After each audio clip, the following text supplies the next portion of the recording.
Sego Seguego, Lohedil Yungats, Phillip White-Cree, Akwesasne. Sego, I'm here on Akwesasne traditional territory of the Akwesasne Mohawk.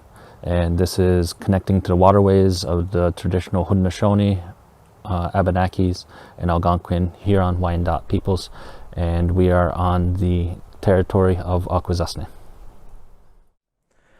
Here to talk about pre-contact history of the territory of Akwesasne and the surrounding regions, including Glengarry. Throughout our history of Akwesasne and the area is all the way from the Ice Age period, in which the glacier, the Laurentian ice sheet, starts retreating and starts carving out the territory in the valley regions. And with it carves the waterways, the marshes, and all the territory that becomes fertile for both farming, hunting, fishing. And from there, people started coming into the area and migrating here, following the animals, following the fish, following the waterways, and really utilizing the canoe pathways and fertile areas to start set up fishing camps, hunting camps, and later on in the early woodland period, start having some village sites within the area. From the Haudenosaunee perspective of origins, the territory and the entire region and continent is known as Turtle Island, and this comes from our traditional teachings of creation, where from Sky Woman coming from the heavens and landing upon a turtle's back, she eventually moves her feet and shuffles, and from there the earth of the turtle become one and eventually merge into this landmass of the continents. And then further along in the story, the continents itself gets fractured into different plates, and then that is how we would know the lands today. The area that is within Akwesasne territory would be defined by the Big River itself, and also what's today known as the Raisin River in the area that would be Glengarry. And so with the Glengarry regions, especially in the north shore of the waters, you have areas of fertile soil that could be used for some distant farming, but primarily with the river and the waterways be hunting and fishing through the regions. And so with the Raisin River going into the interior, that would be areas along where indigenous people such as Akwesasne's ancestors would be up and down the riverways and areas hunting, fishing, and trapping seasonally, and going back to further villages sites in order to survive the winters and tend to much larger community of farming zones. So the trade routes of Akwesasne and its traditional territories would be all along what's today referred to as the St. Lawrence Seaway Valley, and going all the way to the Gulf to St. Lawrence, going through the Champlain corridor down to the Hudson River, connecting down to the eastern coastlines, and all the way up into the Great Lakes regions itself. So due to this trade, corn that would have been easily introduced down in the southern regions several thousand years ago would have easily migrated north here into the Great Lakes region, and where corn becomes an agricultural resource. But much later on, you have introductions of corn, beans, and squash together, and the Haudenosaunee identity of agriculture really developing larger communities. And on Akwesasne's territories would have been mostly viewed as a fishing and hunting area due to the abundance of the islands and the waterways, and everything through here would have been more seasonal usage rather than the larger village sites that would have been more seen at Hochelaga, today Montreal, Stadacona, today Quebec City, as well as south in the Mohawk River Valley, where there would have been numerous Kanieńkehá village sites, as well as other Haudenosaunee communities in central New York region. The lifestyle of the Akwesasne's traditional ancestors would have been a mixture of hunting, gathering, and seasonal use. So through the area would have been prime examples to collect fish, animals, especially pelts, but also there was evidence of smaller sites in which there was substantial village locations that involved hunting, fishing, and also agricultural usage. So as well as seasonal fishing camps, there is also some traces within what's today the Quebec region of the territory. There is evidence of a village site 1,000 years ago. So within this traditional territory, it would have been primarily the river as being the primary food source. Fish, sturgeon, salmon, and others fish that would come up and down the river valleyways would have been easily caught year-round, with the overabundance of fish as protein sources, as well as seasonal gathering of root vegetables and other plants within the region, as well as being augmented by agricultural trade with other communities that actually had substantial fields. Food would have been in overabundance through the region, and so there would have been very little to no evidence of really starvation, except for times in which there would have been great warfare, in which people might have been more moved to different locations for safety, as opposed to being so openly hunting, fishing, and gathering. So within the traditional understanding of Haudenosaunee culture and society, you have a matrilineal descent. So one receives their clan and identity from their mother's line, and from there that family unit becomes social fabric. And so all the decision making and discussion that would happen would be kind of geared towards that family, your mother's line, and all your cousins and aunts and uncles that would be all associated with your mother's side of the family. And so from there would be your primary identity, as well as working with your close neighbors who would be other families, similar clans. So there could be within the Kanieńkehá Mohawk sense 3 turtle families, 3 wolf families, and 3 bear families. And so even though you were of one clan, you could easily be referring to another neighbor, but due to our familiar ties, you would view everybody of your mother's generation as an extension of your own, and viewing them as an aunt, or those who really were no blood relation, but you still refer to them as the equivalent to a cousin or family. And so the idea of family and kinship is much more wider than the normal nuclear family sense. So from the story of the peacemaker and who established the great law within the Haudenosaunee traditional culture, there's this concept that one is part of a greater whole, as part of a collective, and also every voice matters. So in no point is a leadership viewed as having higher authority or a higher power than someone else. Every voice matters. So when one person asks a question, that question then has to go forward through the entire clan, through the nation, through the entire confederacy, to the point in which it would be asked, and then an answer would have to be a consensus built. And so from there, everyone's agreement would then be brought back to that original person who asked the question in the first place. So through a very lengthy process of consensus, you have this idea that everyone matters, as well as those who have status are only viewed as a spokesperson. So traditionally, the yoyane, or title holders, referred to sometimes very bad translation as chiefs, are the ones who would have upon their head a kastoa, a traditional headdress that represents their Haudenosaunee cultural identity, but also the arrangement of the eagle feathers on top would identify which nation they were in particular. And so for the Kanieńkehá or Mohawk Nation, 3 feathers up would represent that they are a Mohawk person, male, and with their title they would be deer antlers attached to it as well. So when they were standing up and present, that a symbol of authority is that they are speaking on behalf of their constituency, their clan family, and they bring it forward. But as well as any questions that are asked to them, they cannot answer until they bring that question back to their own clan and have full consensus. So by this process, you have a much more wider sense of community and civic duty, because it involves not just being able to voice an opinion, but also to be actively listening, bringing it back to your family, sharing that with the clan mother, who is the matriarch of that clan, who would then offer some suggestions and discussion. And so there would be facilitation between the title holder and the clan mother and the rest of the clan family to then come to a consensus and a rational opinion, and then be brought forward.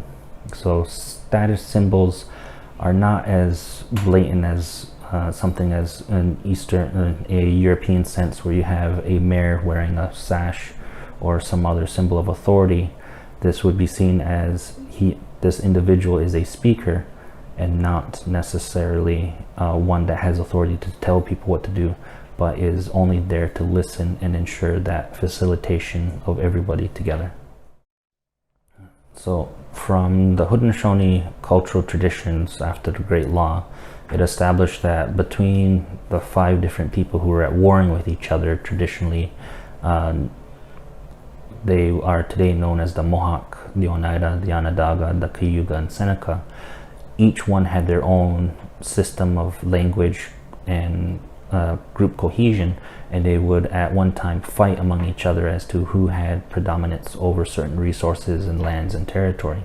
So after the introduction of the Great Law from the Peacemaker, the nations realized they were stronger working together than apart, and to ensure that there was peace, each one was viewed as equal, so no one would necessarily take the lead. They would have to come to a consensus building. And so because of that, they went out and had to deal with outsiders of the Confederacy, and oftentimes they would give them the option of either being friends or being enemies. And so if they were friendly, they would be considered accepting the peace, and there would be peaceful relations and trade. And so this concept of a road of peace connecting the Haudenosaunee territory to an outside peoples, and that between these two a road of trust and peace would be maintained, so that one could travel between each other without being attacked in the wilderness. And so because of that, relations were built and vast trade networks.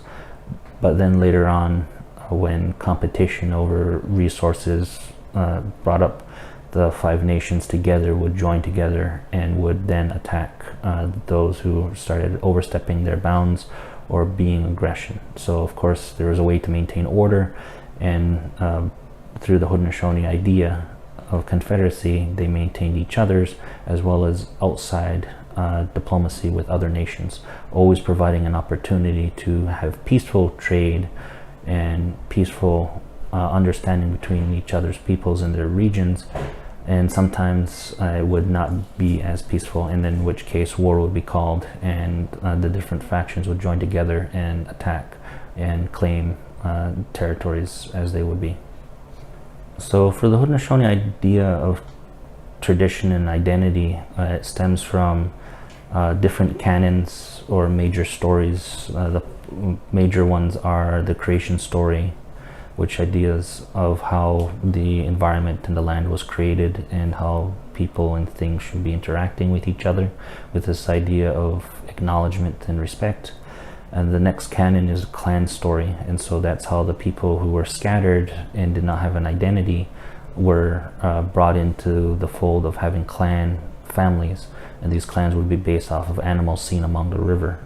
And so families such as the bear, the wolf, the turtle start getting prominence, but as well as understanding that they are part of the environment and not have a dominion over it. And so by having that process, they understand that they are part of a greater whole and that they have responsibilities within their respective areas. Another one afterwards is the Great Law of Peace, that is about between the different nations that started fighting each other to set aside their differences and start working towards a peaceful coexistence and understanding that everybody is equal. And so by those processes, those 3 canons start explaining what is traditional culture, what is traditional identity of the Haudenosaunee, and the belief structure there is that you have your identity from your mother, which relates to creation story, clan story. You have a clan, so you have a family that's extended, as well as you have an obligation to be respectful for your neighbors from the Great Law. So it's not necessarily a religion, but more of a life understanding, and this would be how you maintain yourself, how you deal with others, and how you deal with the environment. And so with those 3 questions answered, the idea of Haudenosaunee identity and culture is present. When it comes to health and maintaining a healthy body from the Haudenosaunee perspective in Akwesasne Mohawk, as in particular, is that we understand that there's a medicine, a plant in some format that is there to help whatever treat any illness or condition a human could go through. And so we have people who are very knowledgeable with the plants and the animals, to know where and when to gather these items up when they are in need and bringing them forth to people. So this idea of medicine and understanding nature. And so unlike the pharmaceutical companies who manufacture chemicals, this is using the chemicals that are naturally derived in the environment and gathering them and having the knowledge there to ensure that they are administered properly for people who are ill or sick. And so medicines that were traditionally used eventually developed into today's version of aspirin. And so there's a lot of indigenous knowledge within medicine that has come forward to today within pharmaceuticals, but as well as we have traditional healers who are not just learning their trade but also spreading it to community members. So oftentimes you'll have people going to the doctors to get diagnosed, and from there they would actually take traditional remedies and equivalent or in concert with whatever medicine that they were been prescribed by their physician. So a lot of traditions have been encoded within Akwesasne Mohawk territory and has filtered in through different ways. With the Roman Catholic Church being in the community for the last 270 plus years, you have a lot of Roman Catholicism influence, but also a lot of indigenous influence on practices. And so the idea of traditions that have followed through have basically, for some families, merged. And then since the community has gone through numerous levels of cultural revitalization, more and more of traditional knowledge is being shared and brought back. And so of course, with newer advances of technology, more people have access to it, as opposed to in the past where you relied on a very few, and if they passed, it was lost. Here we now have the process to actually record and ensure that knowledge is never lost. And so from here, traditional practices and traditions are just gathering more and more. And so eventually we'll have people where they say they do not wish to identify with the Roman Catholic traditions, and so they want to be more traditional and further removed from any European identity or traditions. And so from here we do have a building back of identity and tradition, especially within the language.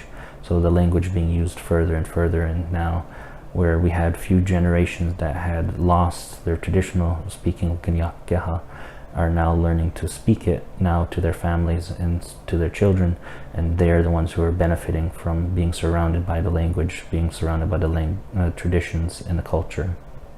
So we would always refer to healers and medicine people as ones who maintain certain things, both physically for a person, but also dealing with the emotional and mental issues, and also being helpers for people on spiritual needs. And so these medicine people are the ones who have their own societies, and they keep to themselves unless they're called upon to help with a matter. And so these societies are then entrusted to ensure that whatever medicines that they gather from the natural world, that is proper respect protocol, proper respect and protocol is done to ensure that the medicine is properly handled and that whatever treatment is needed is performed. Sometimes today we do have the traditional cycle of ceremonies within the traditional longhouse, and so on a rather monthly basis there is some kind of ceremony of thanks to a different aspect of nature and the growing season that people respect and give continued acknowledgement for, in the hopes that those medicines and those aspects of nature will continue to provide what has been asked for. So the area is known as Akwesasne Mohawk Traditional Territory. Akwesasne, it would be the name of the area, and from the very early explorers they always referred to it or spelt it in some format similar of being Akwesasne. It refers to the place where the partridge drums, and so that refers to a particular river, a point on the river, and then an island. And later on you have a French Jesuit priest who renamed it St. Regis. So what used to be Akwesasne Island, Akwesasne Point, and Akwesasne River becomes St. Regis Island, St. Regis River, and St. Regis Point. And so for us, Akwesasne is the name of our area and this location in particular, and is part of our identity. Now when it comes to our national or nation identity, we refer to ourselves as Glengarry or Mohawk from the outside, and that really refers to our connection to what is known as The Haudenosaunee, the French referred to them as the Iroquois, and the English referred to as the French, and then later the Six Nations. So because of this connective idea of identity, we have both a local community, Akwesasne identity, we have a nation identity, Kanieńkehá, and also a confederacy identity, Haudenosaunee. So all of these are different layers of who we feel we are and how we identify to the greater world. I think the most interesting thing to know and understand is that our idea of territory is very different from a European sense. We did not put up a fence and claim an area. What we viewed it is that we were part of the environment and we would travel these areas. So for us, the waterways and those watersheds become the defining aspects of our territory. So Akwesasne, as we view it, is today would be seen as the St. Lawrence River, the St. Regis River, the Grassy River, the Racket River, the Salmon River, as well as the Raisin River. And so looking at a map of all those rivers and watersheds, you can start to understand how people would move and how these areas were interconnected and how we viewed Akwesasne as the entire region and not necessarily a single point. So we have the Haudenosaunee tradition of lacrosse. That's coming from a French word of the French Jesuits looking and understanding how we were playing with wooden sticks and moving a ball across the field, and they saw that the curved stick reminded them of a cross, and so lacrosse. So for us, the sport is traditional teachings. It has many layers of medicine and understanding of identity with it. Much different from today's version of field or indoor lacrosse, but the fundamentals have carried forward. So for us, relaxation would be having the men go onto the field and do different rivalries playing lacrosse, and the people would watch. So that would be one form of our sports.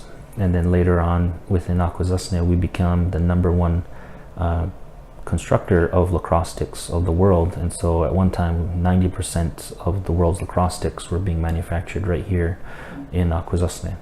Unfortunately, the factory burned and world lacrosse stick supply diminished, and then eventually the sport wasn't able to be revived until later on aluminum and plastic sticks were formed and mass produced.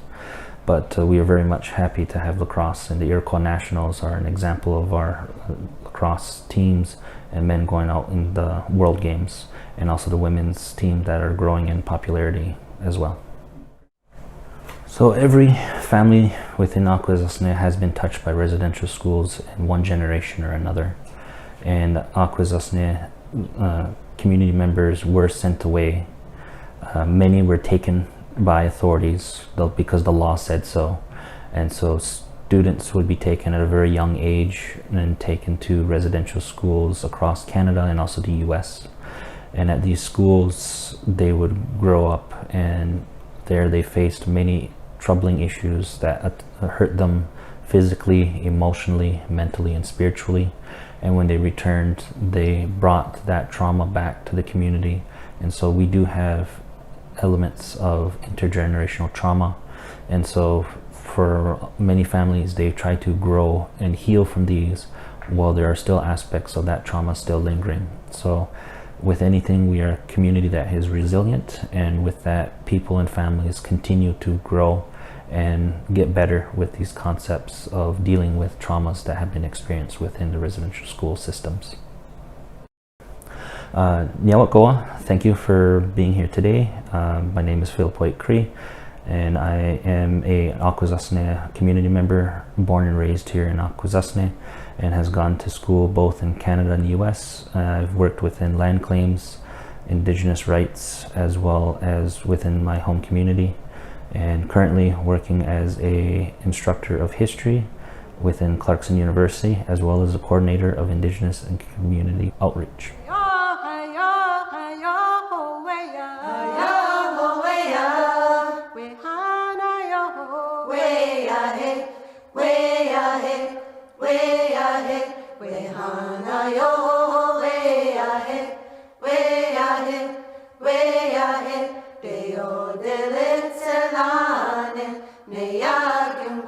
Ne ne ya gyungwe